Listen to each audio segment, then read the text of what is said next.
From KVUE News in Austin, you're watching Texas This Week with Ashley Goudeau.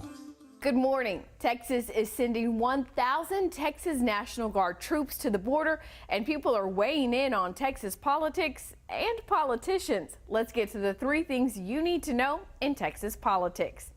Texas Governor Greg Abbott, Lieutenant Governor Dan Patrick, and Speaker of the House Dennis Bonnen called a joint news conference Friday to announce 1,000 Texas National Guard troops are being sent to the Texas-Mexico border. They will help support new temporary holding facilities in the Rio Grande Valley and El Paso that house adults. The Big Three say the federal government will foot the bill. Texas Monthly released its list of the best and worst legislators of 2019. Kicking off the best list, newly appointed Speaker of the House Dennis Bonnen and his second in charge, Speaker Pro Tem Representative Joe Moody. 2 Austin area lawmakers also made the best list, Representative Donna Howard and Senator Kurt Watson. When it comes to the worst, no Austin area lawmaker was scrutinized, but Lieutenant Governor Dan Patrick is first on the list. And Governor Abbott's action spurred the creation of a new award, Most Improved. The editors say Abbott seemingly changed his hands-off leadership approach style from 2015 and 2017 by engaging with lawmakers this session, and they gave him credit for helping the school finance and property reform bills cross the finish line.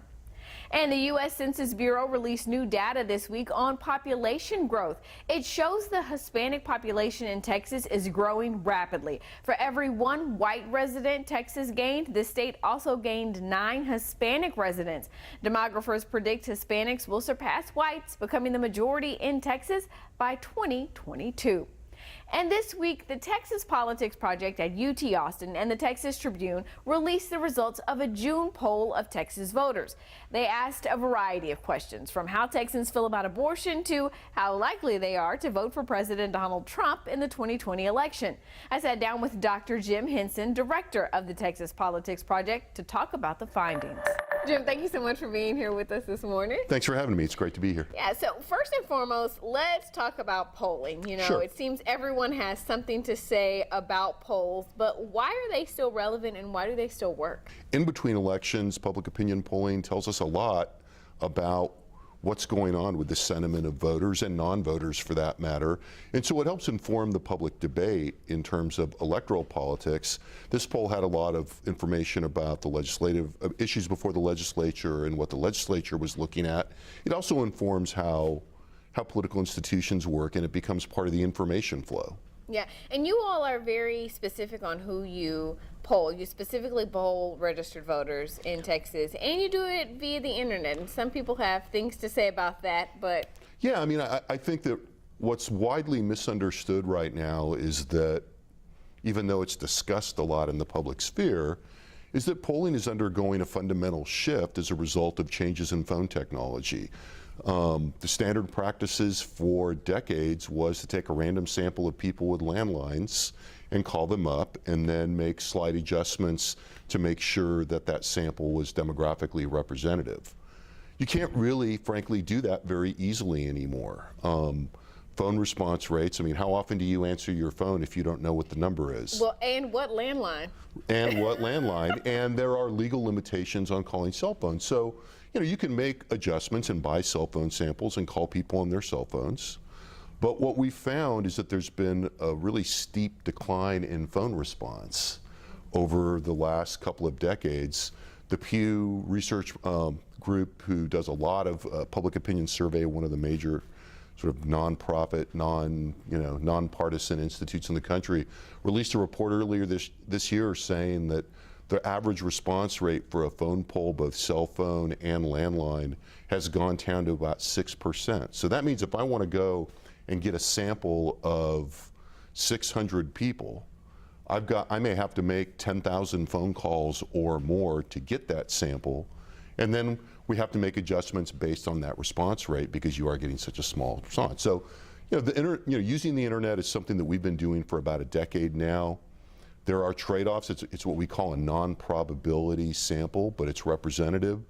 And the trade-off for not being random in the classic sense is that we know a lot more about our respondents, and so we've gotten very good samples, especially for political applications, and it's used it everywhere from the New York Times to the major survey research studies in the country now.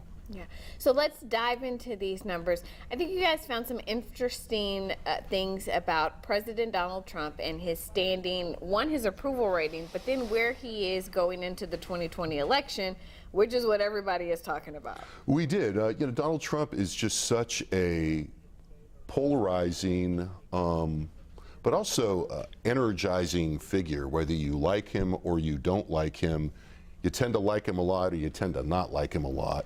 And so in terms of his approval ratings, he's looking pretty good in Texas overall. He had a 52% positive job approval, 44% disapproved, and that's not anything to necessarily write home about, but generally, if you're over 50%, you're in pretty good shape, and that's much better than his national numbers, which are, sort of mired in the low to mid 40s. He hasn't really been able to hit 50 very consistently in most of the average poll, the average of the national polls.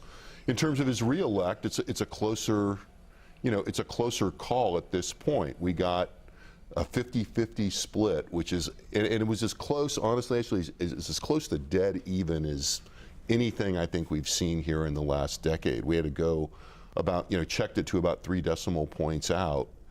And so you had basically half saying that they would vote to reelect the president, half saying they would vote for someone else. We've got a lot of Democrats, but let's just focus on the front runners. What are you seeing? Well, what we saw was that, interestingly enough, Texas isn't that different from the rest of the country. And, no offense intended to Texans, but, in this situation, we see Joe Biden leading the pack with 23. There's a Texas element here in that Beto O'Rourke was behind him with 15%. It's much better than Beto O'Rourke is doing nationally. That's a function of him being known in Texas, followed by Elizabeth Warren with 13%. And then Bernie Sanders with 12. Those are the front runners. If you want to look at who's just bubbling under, Pete Buttigieg had 8%, everyone else, 5 or less. Another thing that you all looked at in this poll is how Texas voters feel about voting when it comes to suppression and election fraud. Tell us about those numbers. Yeah, we've done this a couple of times, and we've been tinkering a little bit. When we have a set of questions, we call them batteries to be, unnecessarily technical, but we had a battery of election questions where we asked people questions that were trying to get at the predispositions and the partisan views that we think are out there in the electorate, and that was largely concerned. So we asked Texans if they thought that how frequently people that were not eligible to vote voted, and it was divided relatively evenly. But it's divided relatively evenly because partisans are completely split on this. So a big chunk of Republicans are likely to say that people that are ineligible to vote wind up voting very frequently. Very few Democrats say that. But then when we ask, do you think the voting and election system is unfair or biased against racial and ethnic minorities, the Republican numbers go way down and the Democratic numbers go way up. Why is that important? The numbers of people in each party who question the integrity of the voting system, but for their own partisan reasons, poses a real difficulty, and I think something that we really need to pay more attention to. Probably need to do more to reassure people that elected officials are able to reconcile these political differences and come to some kind of compromise, neutral ground in which everybody can come out and assure their own partisans that the electoral system is clean, valid, and something that they can trust. Right, because if not, we have policy that will be developed that then swings to either extreme, right? Yeah, and I think we're seeing that tendency more and more, and I think it's at the same time that we're seeing other tendencies of people to be deeply suspicious and to lose faith in political institutions. This would be one possible starting point to try to, find some kind of, even if it's purely transactional, neutral ground or ground for compromise, and come out and do things that reassure the public that the voting system works and that they can trust it and that they should engage it. And now the last word. There was a report released this week that everyone in Texas should take notice of. It doesn't matter how you feel about immigration or border security or the tired, often empty political rhetoric. Forget all of that. We are all human, and we can all agree children are our most vulnerable population. Not little American children or little Texas children, all children. And there are at least 250 children, infants, toddlers, kids, teenagers, being kept in deplorable conditions right here in Texas. I'm talking no diapers, no adequate food or water, going weeks without bathing or even a clean change of clothes. Some of them are sick, all of them are traumatized. Here in our state. This information comes from the Associated Press after talking with lawyers who interviewed more than 60 children being held by the U.S. government in a facility outside El Paso. One of those lawyers said, quote, literally, the United States is warehousing children in a Lord of the Flies scenario, end quote. Yes, these children are immigrants, but they are first children. They didn't have a say about whether or not they would be brought to this country. They didn't ask to be separated from their guardians, and they don't deserve this. Look, immigration is complicated. Securing the border is hard work, and reaching a consensus on immigration policy is even harder work. But it shouldn't be hard for the United States Congress to figure out a way to properly care for children in our country's care. America is better than this, and we as Americans must demand better. Now, you can find information on this report in the Texas This Week section of KVUE.com.